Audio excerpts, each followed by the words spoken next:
हाय साथियों, मैं मंगला प्रसाद निषाद आपका हमारे YouTube channel MPN online study पर स्वागत है।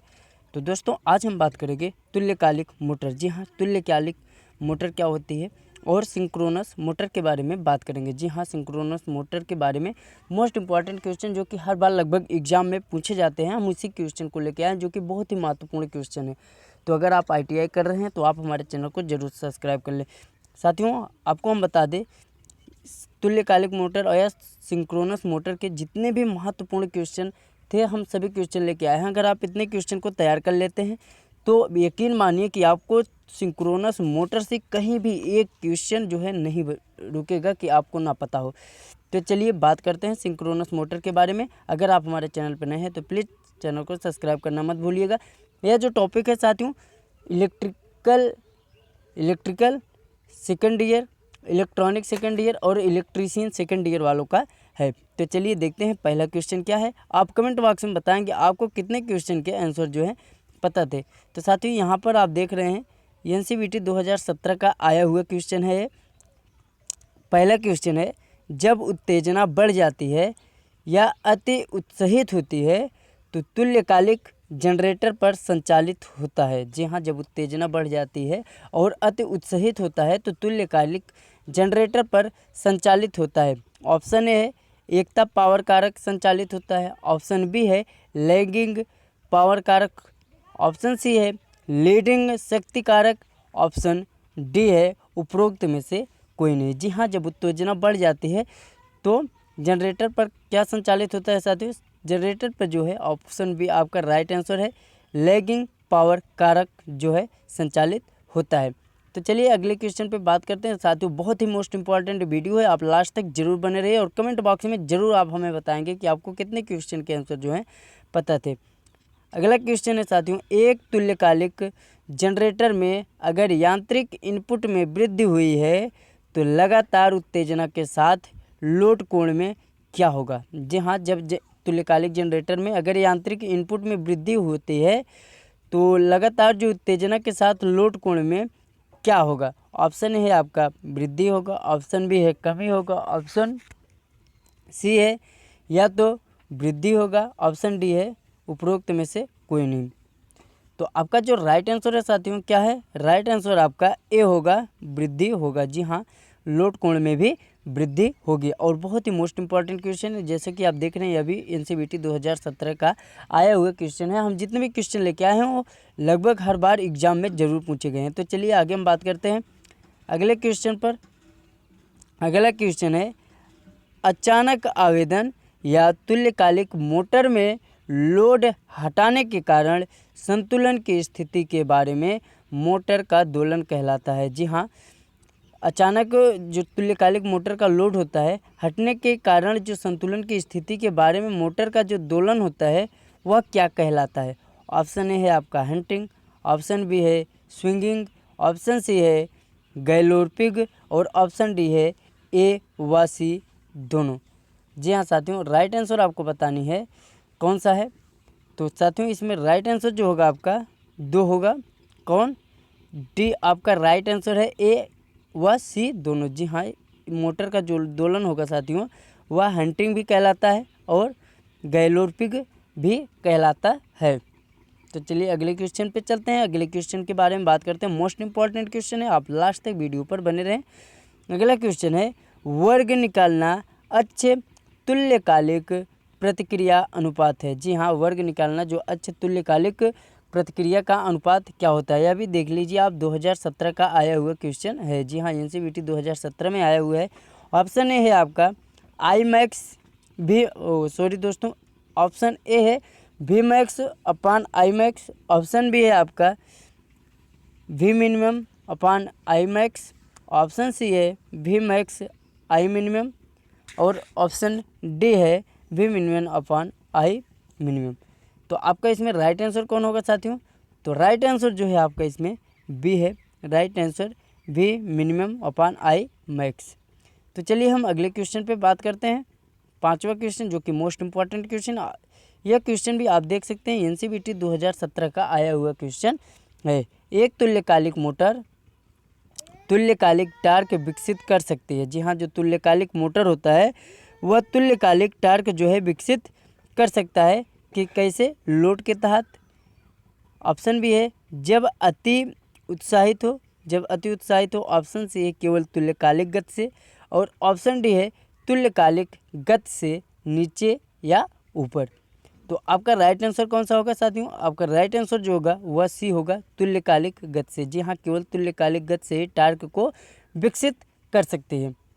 तो चलिए अगले क्वेश्चन पर बात करते हैं। सभी क्वेश्चन जो है साथियों मोस्ट इंपॉर्टेंट है, आप वीडियो पर लास्ट तक बनिए। थोड़ा लंबा वीडियो जरूर होगा, लेकिन यकीन मानिए आपको चैप्टर में आने वाले सभी प्रकार के क्वेश्चन इसमें जो है अवेलेबल हैं। इससे आगे से कोई भी क्वेश्चन नहीं पूछा जाएगा। अगला क्वेश्चन है, एक तुल्यकालिक मोटर के द्वारा शुरू किया जा सकता है। जी हाँ, एक तुल्यकालिक मोटर के द्वारा हम क्या शुरू कर सकते हैं? यह भी एनसीईआरटी 2017 का आया हुआ क्वेश्चन है। ऑप्शन है पानी का मोटर, ऑप्शन बी है DC compound motor, option C है डैम्पर वाइंडिंग प्रदान करके, और ऑप्शन डी है उपरोक्त में से कोई भी। जी हाँ साथियों, एक तुल्यकालिक जो मोटर होता है उसके द्वारा हम क्या शुरू कर सकते हैं?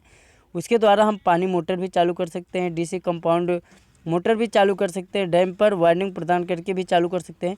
तो राइट आंसर हमारा जो होगा डी होगा, राइट आंसर उपरोक्त में से कोई भी। अगले क्वेश्चन पे चलते हैं, अगले क्वेश्चन पर बात करते हैं। अगला क्वेश्चन है, एक तीन चरण तुल्यकालिक ऑप्शन में डॉट है, रिंग होगा। जी हाँ, जो एक तीन चरण तुल्यकालिक में रिंग कितना होगा? ऑप्शन ए है नहीं होगा, ऑप्शन बी है एक होगा, ऑप्शन सी है दो होगा, और ऑप्शन डी है तीन रिंग होगा। तो यह भी एनसीईआरटी 2017 का आया हुआ क्वेश्चन, मोस्ट इंपॉर्टेंट जितने भी क्वेश्चन आए हुए हैं हम उसी को लेके आए हैं। तो एक तीन चरण तुल्यकालिक में जो रिंगों की संख्या होगी साथियों वो आपकी 2 होगी, और आपका सी राइट आंसर है। चलिए अगले क्वेश्चन पे बात करते हैं। अगर आपको किसी भी प्रकार से टॉपिक में आपके सिलेबस में दिक्कत हो तो आप कमेंट बॉक्स में ज़रूर बताएंगे। तो दोस्तों आगे चलते हैं, समकालिक मोटरों का मुख्य प्रयोग है। जी हाँ, जो समकालिक मोटर होता है उसका मुख्य प्रयोग क्या होता है? एनसीईआरटी 2016 में आया हुआ क्वेश्चन है। जी हाँ, एनसीईआरटी 2016 में आया हुआ क्वेश्चन है। तो चलिए देखते हैं। ऑप्शन ए है लिफ्टों और होइस्ट में, ऑप्शन बी है आपका पावर फैक्टर करेक्शन डिवाइस के रूप में जो प्रयोग होता है, ऑप्शन सी है सिंचाई वाले पंप सेट में, और ऑप्शन डी है इलेक्ट्रिक ट्रैक्शन में। तो साथियों जो समकालिक मोटरों का मुख्य प्रयोग है वो क्या है? बी आपका राइट आंसर है। समकालिक मोटरों का जो मुख्य उपयोग है, जो मुख्य प्रयोग है वह पावर फैक्टर करेक्शन डिवाइस के रूप में होता है। तो आगे चलते हैं, अगले क्वेश्चन पे चलते हैं। अगले क्वेश्चन पे बात करेंगे, आप कमेंट बॉक्स में बताएंगे आपको कितने क्वेश्चन के आंसर जो है पता थे। रिलेक्टेंस मोटर है। जी हाँ, रिलेक्टेंस मोटर कौन सा है? ऑप्शन ए है double excited motor, option B है single excited motor, option C है या तो ए या बी, ऑप्शन डी है इनमें से कोई नहीं। तो साथियों जो रिलेक्टेंस मोटर होता है वह डबल एक्साइटेड मोटर भी होता है और सिंगल एक्साइटेड मोटर भी होता है। तो राइट आंसर जो होगा आपका कौन सा होगा? राइट आंसर आपका सी है, ए या बी दोनों जो हैं रिलेक्टेंस मोटर के रूप में हैं। आगे चलते हैं, अगले क्वेश्चन पे बात करते हैं। अगला क्वेश्चन है, निम्न में से कौन सी मोटर हाई पावर फैक्टर संचालित होगी? जी हाँ, निम्न में से कौन सी मोटर जो है हाई पावर फैक्टर जो है संचालित करेगी? यह भी 2016 में आया हुआ क्वेश्चन है। ऑप्शन ए है यूनिवर्सल मोटर, ऑप्शन बी है कैपेसिटर स्टार्ट मोटर, और ऑप्शन सी है कैपेसिटर रन मोटर, और ऑप्शन डी है स्लिप फेज मोटर। तो राइट आंसर कौन सा होगा साथियों? राइट आंसर जो होगा आपका बी राइट आंसर है। कैपेसिटर स्टार्ट मोटर जो है हाई फैक्टर में संचालित होती है। आगे चलते हैं, अगले क्वेश्चन पे बात करते हैं। यह क्वेश्चन जो है सबसे ज़्यादा मोस्ट इंपॉर्टेंट क्वेश्चन है साथियों। आप देख रहे हैं 2016 में, 17 में, 18 में आया हुआ क्वेश्चन। यहाँ पे आप देख सकते हैं एनसीईआरटी 2018, 2017 और 2016 में आया हुआ क्वेश्चन है। सिंक्रोनस मोटर का संचालन निम्न में से किस पर किया जा सकता है? जी हाँ, सिंक्रोनस मोटर का जो संचालन होता है वह निम्न में से किस पर किया जा सकता है? ऑप्शन है केवल लैगिंग पावर फैक्टर पर, ऑप्शन बी है केवल लीडिंग पावर फैक्टर पर, ऑप्शन सी है केवल यूनिटी पावर फैक्टर पर, और ऑप्शन डी है केवल लैगिंग, लीडिंग और यूनिटी पावर फैक्टर पर। जी हाँ साथियों, तो जो सिंक्रोनस मोटर का संचालन होता है वह लैगिंग पावर फैक्टर पर भी होता है, लीडिंग पावर फैक्टर पर भी होता है और यूनिटी पावर फैक्टर पर भी होता है। तो आपका जो राइट आंसर है वह डी होगा, केवल लैगिंग और लीडिंग और यूनिटी पावर फैक्टर पर जो है किया जा सकता है। आगे चलते हैं, अगले क्वेश्चन पे बात करते हैं। अगला क्वेश्चन है सिंक्रोनस मोटर के फील्ड पर उत्तेजित होने की दशा में पावर फैक्टर होगा। जी हाँ, सिंक्रोनस मोटर के फील्ड में उत्तेजित होने की दशा में जो पावर फैक्टर होगा कैसा होगा। ऑप्शन है आपका लीडिंग, ऑप्शन बी है लैगिंग, ऑप्शन सी है 0 और ऑप्शन डी है यूनिटी। तो सिंक्रोनस मोटर के फील्ड में उत्तेजित होने की दशा में जो पावर फैक्टर होगा साथियों वह होगा लैगिंग। जी हाँ, वह हमेशा लैगिंग होगा और एनसीबीटी 2016 का आया हुआ क्वेश्चन है। तो चलिए अगले क्वेश्चन पे बात करते हैं। अगला क्वेश्चन है किसी सिंक्रोनस मोटर के स्टार्टर में बैक ईएमएफ की स्थापना निम्न में से किस पर निर्भर करता है। जी हाँ, जो सिंक्रोनस मोटर होता है उसके स्टार्टर में बैक ईएमएफ की जो स्थापना होता है वह किस पर निर्भर करता है। और ये अभी एनसीबीटी 2016, 17, 18 में आया हुआ क्वेश्चन है और बहुत ही मोस्ट इम्पॉर्टेंट क्वेश्चन है। ऑप्शन है केवल रोटर की गति पर, ऑप्शन बी है केवल रोटर की उत्तेजना पर, ऑप्शन सी है रोटर की उत्तेजना और गति पर, ऑप्शन डी है कपलिंग कोण, रोटर की गति और उत्तेजना पर। तो साथियों आपका राइट आंसर कौन सा होगा। राइट आंसर आपका बी है केवल रोटर की उत्तेजना पर। जी हाँ, केवल रोटर की उत्तेजना पर राइट आंसर है, जिसपे स्टार्टर में बैक ईएमएफ की स्थापना होती है। और यह क्वेश्चन बहुत ही ज़्यादा महत्वपूर्ण है, 2018, 17 और 16 में आया हुआ है। तो चलिए अगले क्वेश्चन पे बात करते हैं। आप वीडियो पर लास्ट तक बने रहिए और बहुत ही महत्वपूर्ण जो है क्वेश्चन है। क्वेश्चन है रिलेक्टेंस मोटर है। जी हाँ, रिलेक्टेंस मोटर कौन सा है। ऑप्शन ए है स्वयं स्टार्ट होने वाला, ऑप्शन बी है समान गति वाला मोटर, ऑप्शन डी है डीसी एक्साइटेड की ज़रूरत नहीं होने वाला, और ऑप्शन डी है उपरोक्त सभी। जी हाँ साथियों, जो रिलेक्टेंस मोटर होता है उसकी क्या खासियत होती है, वह स्वयं स्टार्ट भी हो सकता है, वह समान गति वाला मोटर भी हो सकता है और डीसी एक्साइटेड की ज़रूरत नहीं होने वाला भी है। तो आपका राइट आंसर जो होगा वह होगा उपरोक्त सभी। जी हाँ, उपरोक्त सभी जो हैं आपके राइट आंसर हैं। तो चलिए अगले क्वेश्चन पे बात करते हैं। आपका वीडियो पर लास्ट तक बने रहे। किसी भी प्रकार की दिक्कत हो तो आप कमेंट बॉक्स में ज़रूर बताएंगे अपने सिलेबस से संबंधित, और जैसे ही आपका नया टाइम टेबल आएगा साथियों हम आपको तुरंत सूचित करेंगे। तो चलिए देखते हैं अगला क्वेश्चन है साथियों। एक सिंक्रोनस मोटर में डैम्पर वाइंडिंग के लिए निर्धारित किया जाता है। जी हाँ, एक सिंक्रोनस मोटर में डैम्पर जो वाइंडिंग होती है उसके लिए निर्धारित किया जा सकता है। ऑप्शन ए रोटर गति स्थिर करना, ऑप्शन बी है रोटर दोलन बदलना, ऑप्शन सी है आवश्यक स्टार्टिंग टार्क विकसित करना। यह भी एनसीबीटी 2018 और 17 का आया हुआ क्वेश्चन है। तो आपका राइट आंसर कौन सा होगा साथियों। या रोटर की गति को स्थिर करना, या रोटर दोलन बदलना, या आवश्यक स्टार्टिंग टार्क को विकसित करना। तो आपका राइट आंसर कौन सा होगा। जब एक सिंक्रोनस मोटर में डैम्पर वाइंडिंग के लिए हम क्या निर्धारित कर सकते हैं, रोटर की गति को भी स्थिर कर सकते हैं, रोटर दोलन भी बदल सकते हैं, आवश्यक स्टार्टिंग विकसित टार्क जो है विकसित कर सकते हैं। तो राइट आंसर इनमें से कौन सा होगा। राइट आंसर आपका डी है, ए और बी जो है राइट आंसर है। जी हाँ, ए और बी राइट आंसर है। यह 2018 और 17 में आया हुआ क्वेश्चन है, जो कि बहुत ही मोस्ट इम्पॉर्टेंट क्वेश्चन है। आप जितने भी क्वेश्चन है साथियों तैयार करके चलिए, यकीन मानिए आपको इसी से जो है क्वेश्चन मिलते जाएंगे।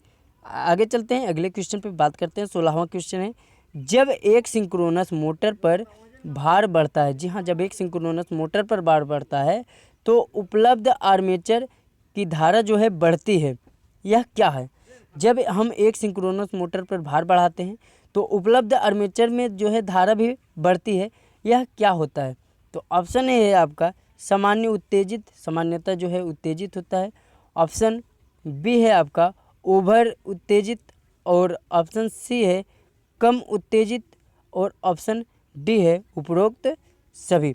तो राइट आंसर क्या होगा साथियों? राइट आंसर आपका है डी, राइट आंसर है उपरोक्त सभी। जी हाँ, जब हम मोटर पे भार बढ़ाते हैं और उपलब्ध आर्मेचर में जो है धारा भी बढ़ती है तो उस समय वह सामान्यतः उत्तेजित भी होता है, ओवर उत्तेजित भी होता है और कम उत्तेजित भी हो सकता है। तो आपका राइट आंसर जो होगा डी जो है राइट आंसर है। तो चलते हैं अगले क्वेश्चन पे साथियों। अगला क्वेश्चन है 17वां क्वेश्चन है साथियों, जो कि तुल्यकालिक मोटर को चलाया जा सकता है। जी हाँ, आपके पास ऑप्शन है तुल्यकालिक मोटर को चलाया जा सकता है किस पर? ऑप्शन ए है केवल पश्चगामी शक्ति गुणक पर, ऑप्शन बी है केवल अग्रगामी शक्ति गुणक पर, ऑप्शन सी है केवल इकाई शक्ति गुणक पर और ऑप्शन डी है उपरोक्त सभी। जी हाँ, जो तुल्यकालिक मोटर होता है उसे कैसे हम चलाया जा सकता है? तो हम तुल्यकालिक मोटर को साथियों पश्चगामी शक्ति के गुणक पर भी चला सकते हैं, अग्रगामी शक्ति के गुणक पर भी चला सकते हैं और इकाई शक्ति गुणक पर भी चला सकते हैं। तो राइट आंसर आपका डी होगा उपरोक्त सभी जो है। जी हाँ, इसमें से उपरोक्त सभी जो है राइट आंसर है। आगे चलते हैं, अगले क्वेश्चन पे बात करते हैं, जो कि बहुत ही मोस्ट इंपॉर्टेंट क्वेश्चन है साथियों। तुल्यकालिक मोटर के बिना उत्तेजन वाइंडिंग के कहलाती है। जी हाँ, तुल्यकालिक मोटर के बिना जो उत्तेजन वाइंडिंग कहलाती है क्या होती है? ऑप्शन है रिएक्टेंस मोटर, ऑप्शन बी है सार्वभौमिक मोटर, ऑप्शन सी है रिपल्सन मोटर और ऑप्शन डी है साथियों एसी श्रेणी मोटर। जी हाँ, जो तुल्यकालिक मोटर बिना उत्तेजन बाइंडिंग के कहलाती है क्या है? रिएक्टेंस मोटर है या सार्वभौमिक मोटर है या रिपल्सन मोटर है या एसी श्रेणी मोटर है? तो आपका राइट आंसर कौन सा होगा साथियों? राइट आंसर है ए आपका रिएक्टेंस मोटर। जी हाँ, रिएक्टेंस मोटर जो है कहलाती है। आगे चलते हैं, अगले क्वेश्चन पे बात करते हैं, जो कि आखिरी क्वेश्चन है और मोस्ट इम्पॉर्टेंट क्वेश्चन भी है। यदि तुल्यकालिक मोटर के क्षेत्र को अंडर उत्तेजन की दशा पर चलाया जाए तब शक्ति गुणक होगा। जी हाँ, यदि तुल्यकालिक मोटर के क्षेत्र को हम अंडर उत्तेजन की दशा में चलाए तो उस समय शक्ति गुणक जो होगी क्या होगी? ऑप्शन है अग्रगामी होगी, ऑप्शन बी है पश्चगामी होगी, ऑप्शन सी है शून्य होगी और ऑप्शन डी है इकाई होगी। तो आपका राइट आंसर जो होगा साथियों, राइट आंसर आपका बी है पश्चगामी होगी। जी हाँ, यदि हम तुल्यकालिक मोटर को क्षेत्र के अंदर उत्तेजन की दशा पर चलाएं तो जो शक्ति का गुणक होगा वह पश्चगामी होगा। तो ये थी आपकी आज की वीडियो साथियों। आपको कैसा लगा हमारा वीडियो आप कमेंट बॉक्स में बताएंगे। अगर आपको किसी भी प्रकार से दिक्कत हो तो आप कमेंट बॉक्स में ज़रूर बताएंगे। तो यह जो टॉपिक है साथियों इलेक्ट्रॉनिक और इलेक्ट्रीशियन और इलेक्ट्रिकल वालों का था। तो चलिए फिर मिलते हैं हम अगली वीडियो में, तब तक के लिए धन्यवाद साथियों, थैंक यू।